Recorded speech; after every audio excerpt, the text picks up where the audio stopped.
Hello, hello, hello, and welcome to Chatting with the Expert TV show. This is my very first episode of Chatting with the Experts. And today I have a special guest because I'm not going to be doing this solo. I'm going to have a guest on. So I'm going to tell you all about my guest. We're going to be talking about how to scale your woman-owned business. My guest's name is Nanette Thélémaque, and she is an accomplished entrepreneur and a passionate advocate for small businesses. She's a woman whose dedication to both professional and personal growth is truly inspiring. Nanette started her journey with small startups in the dawn of the dot-com era, fervently honing her skills in roles that range from channel sales manager to a strategic alliance manager. Faced with the dot-com bubble burst in 2000, she demonstrated impeccable reliance, using that phase to chart out a promising new career path. Nanette's career story is one of grit, adaptability, and constant evolution. Her journey outlines her staunch commitment to her personal and professional life, making her an empathetic and experienced pillar in the world of entrepreneurship. I'm excited to have Nanette here today to share her valuable experience, her insights and advice, which undoubtedly stems from her journey of skill building, resilience, and continuous learning. She'll be talking about how to scale women-owned businesses. So let's give a warm welcome to Nanette Thélémaque. Hello, hello, hello, Nanette. Hi, Thanks so much for joining me today. I'm so excited to have you on. I'm excited to be here. Thank you for asking me. Sure, sure. So I introduced you as a solopreneur, Mhm. and I know that you have been in the solopreneur business for a few years. So Yes, that's why you want to talk about how to scale businesses, particularly emphasis on women-owned businesses, correct? correct. All right, so let's do that. That sounds great to me. Let's get started. All right. So, so first of all, when we talk about scaling, and let's get the biggest risks and challenges is lack of planning, failed marketing, financial challenges, poor management, lack of systems and processes. The idea is that small business must deal with many risks and challenges affecting their growth and success. And overcome these challenges is essential for small businesses and small business owners to have a solid business plan and seek expert advice like SBA and SCORE and CBDC, which is Small Business Development Centers and places like that. And they must stay flexible and adjust to changes in their circumstances. If you stay proactive and responsive, these obstacles are the key to avoiding these obstacles, the key to success and growth. Wow. Okay. All right. And when we talk about scaling businesses, we should talk about what that means. And it's really setting the stage to enable and support growth in your business. It means having the ability to grow without being hampered.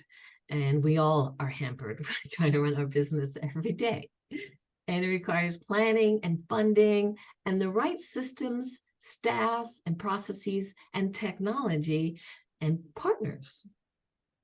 And you mentioned something here about profit margins. I'm reading through your notes here. And yeah, sometimes as small business owners, we forget that apart from wanting to help people, we've got to make a profit in order to Right. be there to help people, right? Right.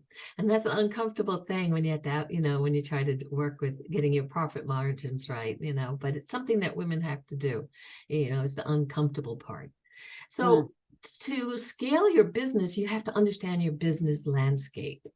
mhm. And what that means is research. Okay, research into the industry that you're selling into. So you have to know market trends. You have to do market analysis. Mhm. Understanding your business is crucial, and it provides valuable insights into your environment in which you're doing business. And the purpose is to help you make informed decisions about the direction and strategies of your business, and allows you to identify and mitigate potential risks and challenges proactively. Because, you know, if you're not paying attention to the market trends, you could be trying to sell to somebody who's not an industry or business that's not buying at that time. So what do? And it helps you identify opportunities and gain a competitive edge. So really, it's providing an effective foundation for effective strategic planning, which people tend to just, looking at the aesthetics of their business, their logos, the website, but they're not really paying attention to those kind of details. And those are crucial for growth. Okay. Now talk about knowing your target market. Exactly. So research is the key. So the key steps and considerations in understanding your business landscape is, again, the research, analysis and adaptability.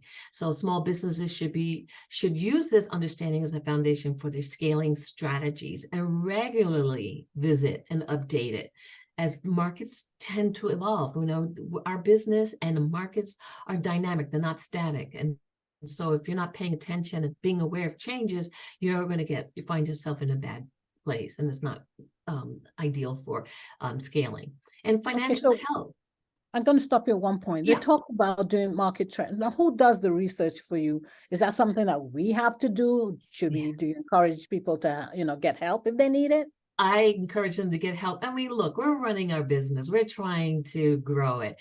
And so to do those kinds of detailed research, hire a freelancer who loves research, who does research for you. You go on Fiverr and go on Upwork. And I wouldn't suggest doing that for building important aspects of your brand identity, because it's a hit and miss, and I think there's risks and pitfalls in doing that. But in terms of this kind of stuff, yes, they could do the research for you, and then you can make the decisions about the strategic planning of your business based on the research that they gather for you. Okay, that's great to know. Okay, let's talk now about the financial health. I know that's the part that's the hardest for women, right? Because I don't want to see what I don't want to see what my cash flow, but that's the oxygen of your business. Knowing your cash flow is really important for your profitability. Some tips for managing your small business include, your own budget, what you have in your bank account, and family and friends can help with funding, or you can go to the banks if you need to. But be strategic about how you spend your money. So in terms of what technology you want to have, you want to schedule paying all your vendors, all your any team members that you have, because you want to get that out of the way first, because then you know what you have left, and then you can strategize proactively on what you need to help scale your business. So I mean, and if you're like me and hate math, then get yourself a bookkeeper or a financial advisor. It's really an investment to your growth, and it's worth doing. I was just about to ask you about that, a financial advisor, a good accountant, a bookkeeper, all are really necessary. And a lawyer. It really is. It's the only way to grow. And then operational efficiencies, how the thing that people need to realize is you have to reduce your waste of resources, like your time. So don't work in your business. That may require getting a VA to help do the tasks that you really just don't have the time and effort to do if you want to grow your business. Because your time needs to be spent networking and promoting, and planning, strategic planning. So that's important. And then and that falls into building a team. Again, we talked about Fiverr or Upwork for creating your brand. I would be really hesitant to do that, because the purpose of building a team is that they work with you on a continual basis. They know who you are. They know your voice. They know your brand, and they can offer suggestions that, going to a platform like Upwork and Fiverr can't do. They're just going to do what you ask, and it's a hit and miss in terms of their experiences. So I like that point, because a lot of small business owners, they think, okay, right, as you say, they start, and then the tech may come, maybe a big part of the things they struggle with, so they go straight away to Fiverr or Upwork. But what you're saying is that may be necessary at the beginning, but as you continue to grow, it's important that you have a team that understands you, shares the same vision with you, and can work with you. Right, right. Okay. And they have skill sets that maybe you don't have that they can offer. So yes, and seeing the big picture of your vision and goals. So in the technology and systems, also look at what are you using? Are they integrated? Do they work well together in terms of automation? So technology and systems is something you want to evaluate. And again, you could use a VA to look at knowing what your needs are: CRM, email marketing platforms. They can tell you or investigate for you what is in your budget, what would work based on your business. And then from there, you can make a decision that fits within your budget. Great to know that. All right. What else should we know?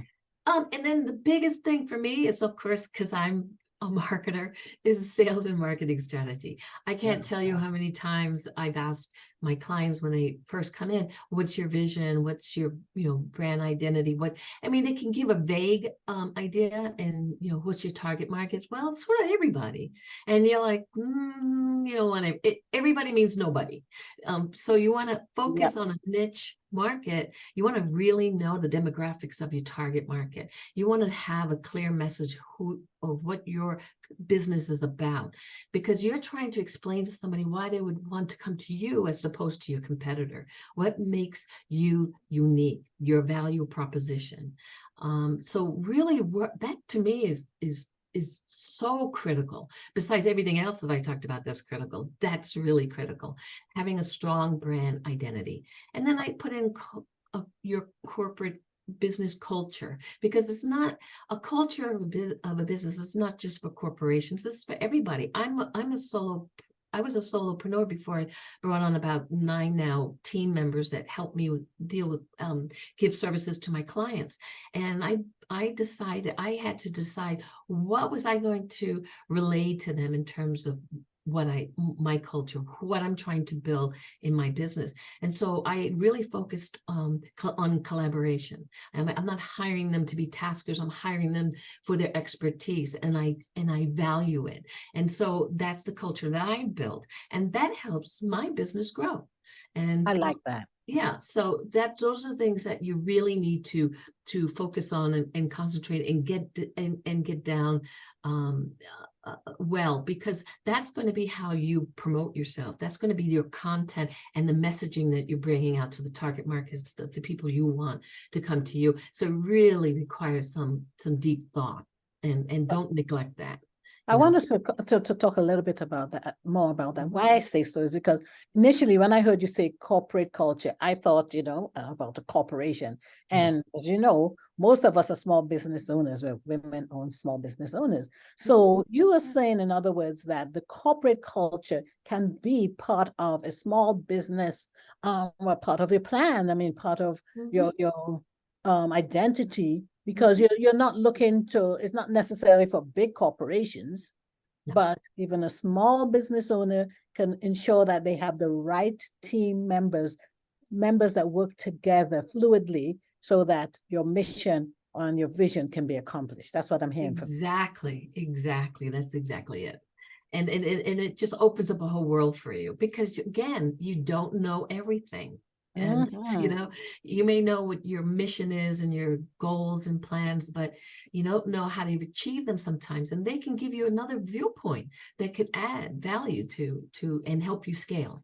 I love it. I love it. Okay, what else do you have for us? Oh, let's see. Well, other keys of scaling and things that you need to think about and incorporate is collaboration. You know, I was a strategic alliance person in my day, in the day for small startups, and my goal and my mission was to find complementary products or services that we could, you know, wrap together and sell to target markets. So there were complementary businesses that I would look for that add value to our products and we could sell to the market. And so it's the same thing with small businesses. I mean, think about your networking people that you're with. You know, maybe you know somebody who has something that could add value to you, and you work together to scale your business. So think about that. Also, most importantly, is implement data collection and analysis tools. You need to gain insight on what's going on, what's working in with your goals, your campaigns, and what's not.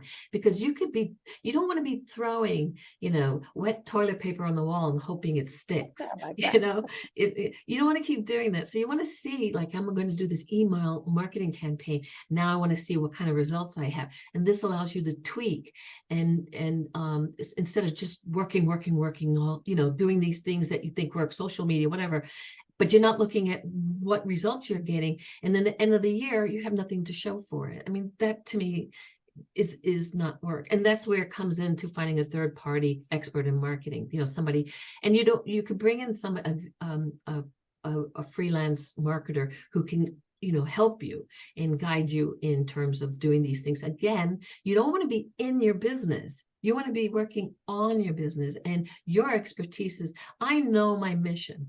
I know my brand, and I know how to speak to it. So I'm going to go to these networking events, and I'm going to work with my my marketing VA to plan out, you know, my messaging and what I'm to the target markets that I want to sell my business to. That's what you want to be doing. You don't want to be in there doing the marketing, the actual implementation yourself. I love And then that. I love that. exercise adaptability and flexibility, and that's just a mindset, because you know, it's so easy for us that something doesn't work and you freeze, right?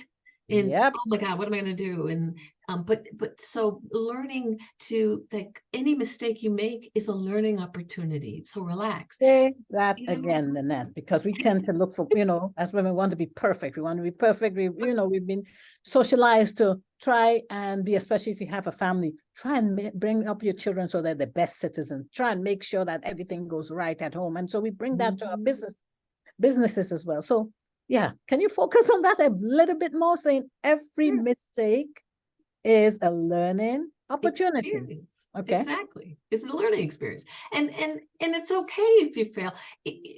What you want to do is be able to pivot, you know. So if you're paying attention to everything we talked about before, the market trends, your targeted marketing, watching your analysis and data and seeing if things are working, then you're able to be flexible and adaptable to change when you need to change.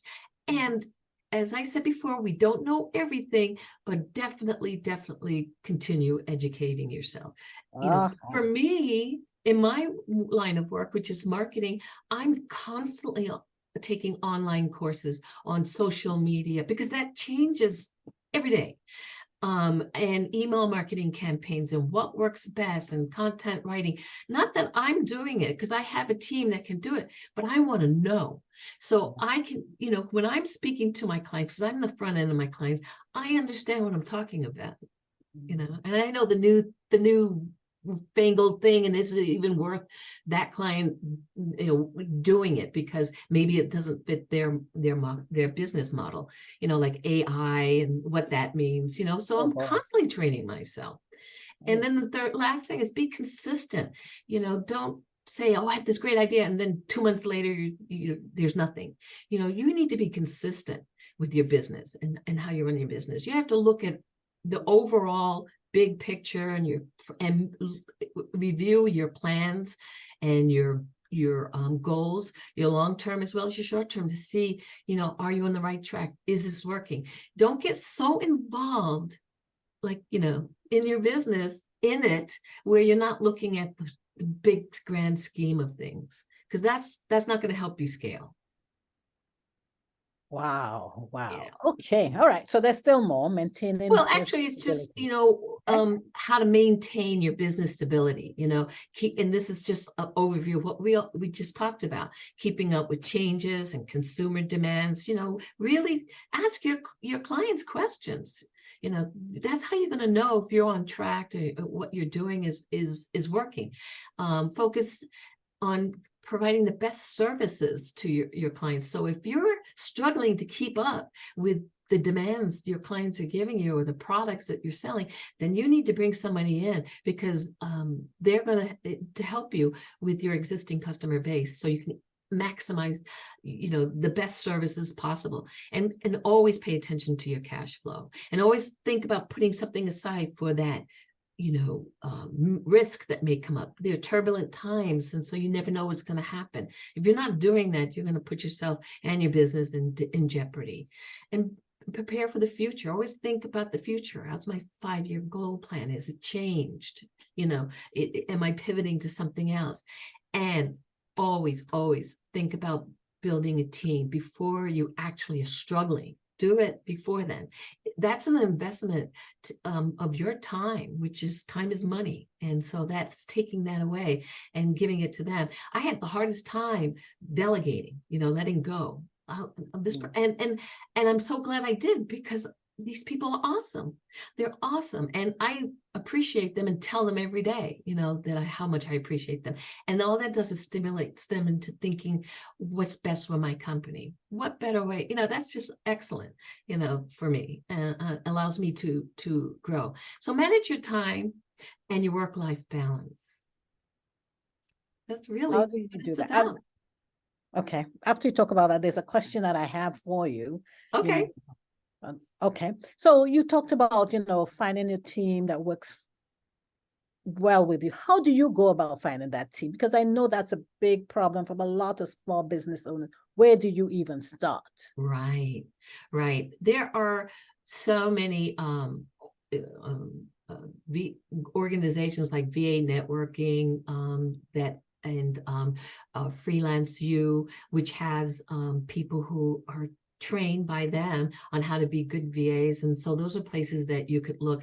When I was starting out, I was a part of those groups because I had started out being a VA, but now I'm a marketer because that's what everybody seemed to have wanted. So that's where I focus on. And I have a sales and marketing background. But in the beginning, I got to know these awesome men and women who were VAs and had specialized skills, some social media, some in web design. And I got to know them. And I started asking them to, this is before I needed them. I built a Google form, asking what do they like to do, what are their expertise, what do they hate doing, so that if I need them, I can reach out to them and say, can we work together? Can I, will you be willing to work with me as a subcontractor? And so I have a nice pool network people that I can go to when I need to expand my business by bringing on somebody. I love that. All right. Okay. Great. Sorry. So I interrupted you because Oh, that was that's okay. going on in my mind. Okay. So you talk about now managing your time and work-life balance. That's Right. That's hard, isn't it? It is. So, because but you have to try to do that. You have to be able to set aside time for yourself during the day. I break off my Thursdays as my time, whether I'm, going over my strategy, my business plan, or deciding what I need to know or research or train myself on. That's my day, and so I use that for that. But during the day when I'm working, I stop for breaks. You have to do that, or you're not going to, you're just going to burn out, and you don't want to get to that part. And one thing I want people to take away is that please plan thoroughly before executing any plan. Make sure it's going to work. Make sure you've had someone research for you, so you know that the chance of it being successful will be there for you. And keep up with your professional development. I mean, that's key. That is key. Yeah. Up Yep. with your professional development. Exactly. Mhm. It just makes you even better at what you can give. So that's really my presentation. I know it's fast, but and there's a lot there, but these are all so important if you want to scale. Yeah, I love what you have here. A quote by Winston Churchill: Mm, success is not final. no, it's not. Failure is not fatal. It's the courage to continue that counts. Exactly. And believe me, I've been pivoting a lot. I had to pivot a lot in my time. So I understand that. And you can't be afraid of it. You just pick yourself up and dust yourself off and start all over again. And as you said earlier, any mistake, anything anything that happens, really, you can learn from it. It's a learning opportunity. It's a learning experience. It's something that we can use to not just build ourselves, but to build those that we work with, our clients that we work alongside. Because the mistakes we make are probably going to be a mistake that they will have as well. Exactly. So yeah. Exactly. All right. So, Nanette, where can people find you online? If anyone, I mean, all the nuggets you gave us are so good. I know that, these are things that people would like to find out a little bit more. So where can you be found online? Yes. My business is in essence businesssolutions.com. In essence, businesssolutions.com. Right. And everything And about you, I mean, wherever you can be contacted is right there on your website. yes, I talk about strategy. These this these points is really what I tell clients that come to me. I go over it because a lot of times they come to me because they want social media management or they want email campaigns. But before I do that, I have to know them. I have to know what their vision and their brand identity is. I have to understand their voice because I'm not going to do them justice if I don't. And sometimes I find that that's not very clear. And so before I want to waste their money, their time, my time, is we need to find that out. That's got to be important first. Thank you so much. My mantra is that I learn every day. Every day is a new opportunity to learn something new. And quite a few points that you made in the slide, I mean, I am aware of, but I've learned a lot more from you. Thank you for saying yes to being on my very first episode. Thank you for inviting me. Absolutely. And before we go, I do want to know, everyone to know that I come on. My show is going to be on every Wednesday at 1 p.m. Eastern. I'd love for more people to join me. I'd love for more women to join me, for women to come on and share their expertise in everything that they have learned so far in their business, because we grow by teaching, we grow by encouraging others to learn. And what better way to do that than to be online? In this case, it's a TV show, and let your expertise be one that people can grow from. So, 1 second. So just before we go off,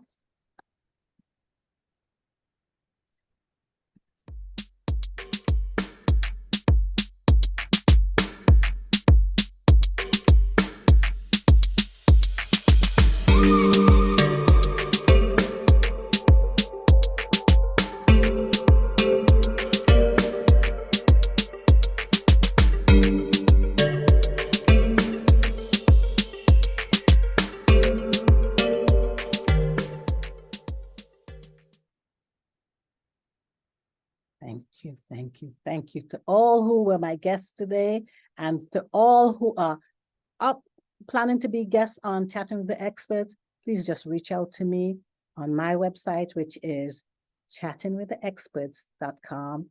Go to the contact page and let me know if you'd like to be a guest. Thank you all for joining.